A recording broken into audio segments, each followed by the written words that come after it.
I've held to the philosophy for a long time that excellence honors God and inspires people. And so excellence is a value of how we approach what we do as a church, from making sure the trash is off the floor to putting the best quality experience together that we can for people. Excellence is huge to us because excellence almost always proves to have a distraction-free worship experience. And at the end of the day, that's what we want. So we just strive to have the gear and people in a position to make a zero distraction worship experience.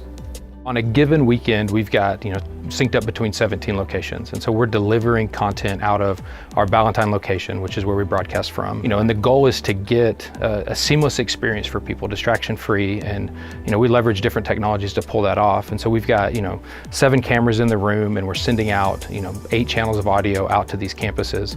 So front of house engineer at Ballantyne is responsible for the live room. Their job is to make sure that the mix there supports the experience we want people to have in that space. So, they're spending a lot of time with the band and run through and line check, just getting that built. But on top of that, their responsibility is also to send out the feed to the other locations. And it's not just a straight mix. Those 8 channels are typically sermon keys. We've got video left and right. We send time code, we send click, we send MD. If they're taking that moment live with us, they're hearing our MD, they're getting click from us so that their band is playing in sync with what's coming down the line. And then Pastor Stephen has a channel so that the audio engineers at the other side can take that channel and mix it for their room and create the best experience in that space. One of the things that unifies us as one church is being able to worship together. And it shows that we're really live and locked in together when we take that song before Pastor comes up. We've got Ableton, and Ableton drives everything going out. And we're taking a click channel from Ableton and we're pushing it out and encoding it to all the other locations. So that when we get to a certain time in the worship experience, all of the locations will literally flip a switch on stage and they're all locked into our click and our MD and listening to that, so that we are truly one giant church worshiping together. So they'll most of the time take the worship leader that's here on stage, but all the bands are playing locally, and all the vocalists at all the other locations essentially become the backing vocals to the main worship leader that is getting to them on a separate channel, so that the sound engineer there can ride that vocal in and out as needed.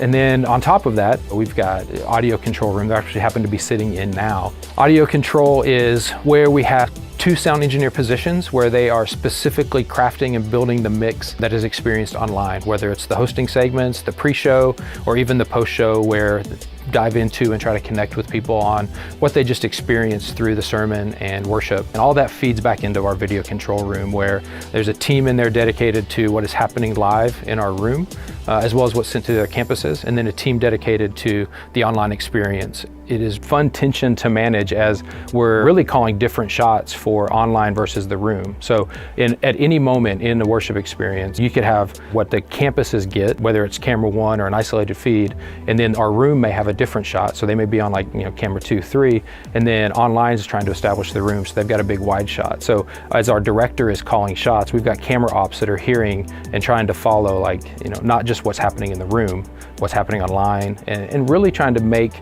the experience tailored for the person who is on the other side of it. We want to help you be in that moment, in that space. And so our director's goal, and the team that are switching, their goal is to give you the best experience for you, so that you stay connected to what's happening and feel like you're a part of it. And then ultimately, at the end of the day, master control is where we are keeping our finger on the pulse of what's happening in all of those spaces. Kind of set that room up to be our monitoring station. We have meters for every audio channel that's being sent, we have video for what's going out, and we have somebody who's sitting watching to make sure that those feeds are up online and what's supposed to be going to those campuses is going to them. The main priority on the weekend is obviously the broadcast of what's happening from a sermon perspective. The challenge that we faced as we began to set up in different venues and across the way, not every location were we able to get our own connectivity in, especially our own private network connectivity. So whether it was the venue that we were leasing didn't allow us to bring in our own connection, we are in a position where we had to figure out a way to deliver a live signal over the public internet and have it be reliable and still create the same experience that we wanted people to have. And we weren't always successful with that. In the last several months, we've begun using Living as One's platform, and what they've built and the ability to deliver a high quality feed with great play out, has really stepped in and helped fill that area where we were having challenges getting stuff, delivered to a campus over the public internet, whether it's drop down a hotspot, which we've done and tested, or walk into a commodity cable connection, which we use at some of our locations, and feel like I can have church here. That is a great feeling. The network doesn't have to be the most reliable, robust thing like it used to be. I mean, in the early days, if we couldn't get a private network connection in, we were really nervous about whether or not church would be successful. And those days seem to be behind us at this point. It was nice that we can just add more sites as needed with one encoder that we have, the flexibility to be able to go all the way up to 16 channels of audio, that it is essentially a DVR built in, that they can set their cue point or have the cue come from here and then be able to play whenever. But just the flexibility of the platform was great for us.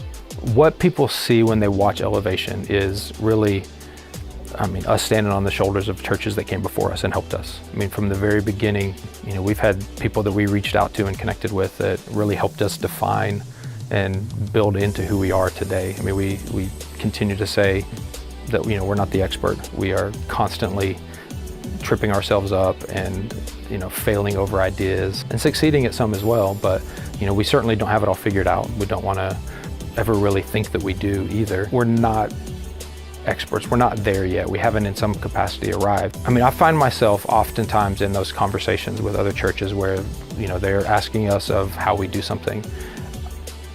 It is rare that I don't actually take more away from the conversation than I feel like I gave.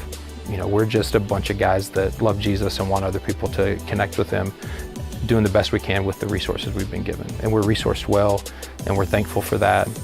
But it really is just about taking the idea and vision and supporting it the best you can with the resources you have. And so when I talk to other churches, that's what I try to convey to them is, know what you have, use what you have, drive towards the ideas, and leverage the technology that's at your fingertips. And that's what we've really tried to do for the last 8 years that I've been on staff, is connect that way. Our goal is to connect people to God at the end of the day. Our goal is to make that connection for people.